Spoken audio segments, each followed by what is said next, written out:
Hello, my bass brethren. I'm here today with my 2019 Fender Roadworn jazz bass. I purchased this on a whim last year on my way to rehearsal.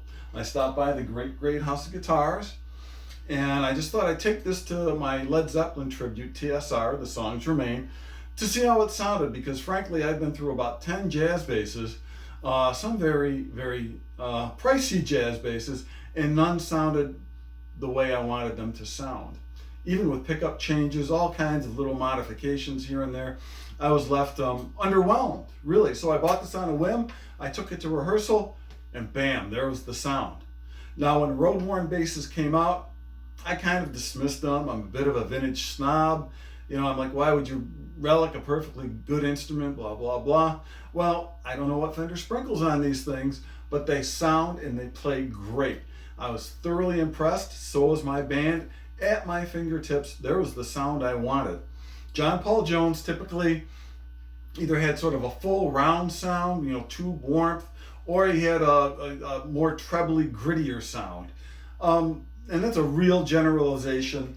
So typically he's associated with a 64 jazz bass, though he did play a Gibson EB1 and 50s Precision, and of course the Bass 5 and his Alembics. But most of his work was done with a jazz bass, and certainly live, that's what we associate most with John Paul Jones. So I've really fallen in love with this bass. I've never had a jazz bass that I didn't feel like I was fighting to get the tone out of. This thing just sings on the upper register, very strong D and G string. So here, I'll give you a couple of sound samples. I only use the bridge pickup. I never use bridge. I only use the neck pickup. I never use the bridge. So I'm not even going to demo the bridge. There's plenty of bridge demos out there. But for, you know, John Paul Jones's sort of rounder sound, you know, you've got something like this.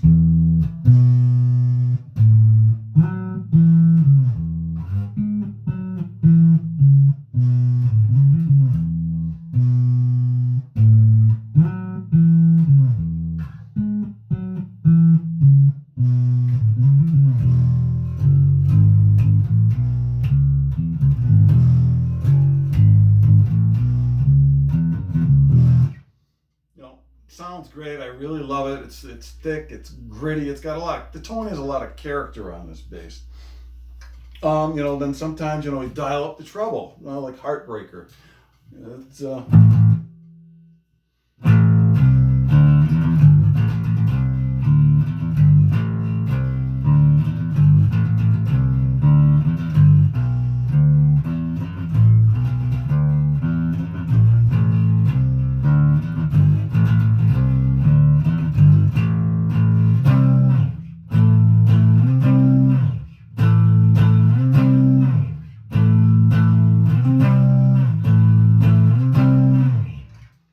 still lots of grit and, you know, lots of cutting treble, but it still has some warmth to it. I just really love how this bass sounds, especially live through my orange rig. It really delivers.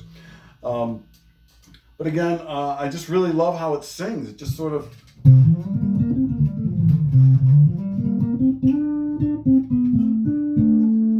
just sings on the upper register.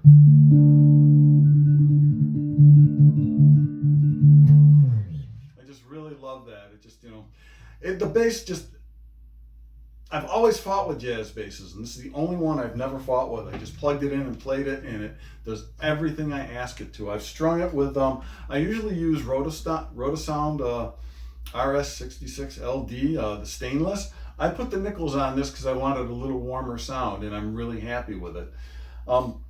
Just the basics about the bass: it's construction, 3-piece alder body, lacquer finish, and it's been reliced. It's rather thin, and I like that. I feel the instrument does vibrate differently than a bass with heavier finish on it.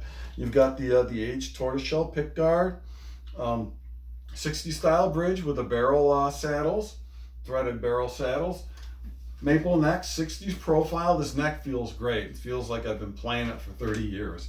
The bass does. I feel at home on this bass, and I guess that's the point of the Roadworn series, really, and they've done a great job with them. This bass does have the Pale Pharaoh neck, I would probably prefer rosewood, but Pale Pharaoh is a good substitute. It's a little lighter in color, but it certainly feels and sounds like rosewood. So it's not that big a deal. Do not be afraid. I'd like to thank the Great House of Guitars for the deal on this bass. I'm going to be featuring their logo in my videos from now on. I think it's really, really important that we all support our local businesses, and the House of Guitars has been supporting the Rochester, New York music scene for decades. And that influence goes far outside of Rochester as well. The House of Guitars is known worldwide. But I just really, I'm hoping this, just is a reminder to all my music buddies, don't forget to head on down to the House of Guitars. So I was just there this morning, and it's always great to walk through and see what's new and talk to everybody.